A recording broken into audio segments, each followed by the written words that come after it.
Tifu by accidentally playing D&D Ambience while someone identified their dead friend. I'm sorry op, but this is hilarious.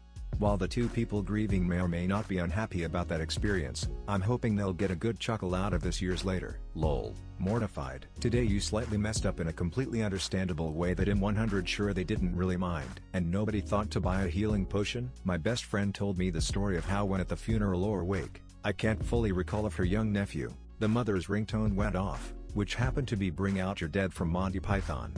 It's a story that they laugh at now, but I'm sure it was dreadful at the time.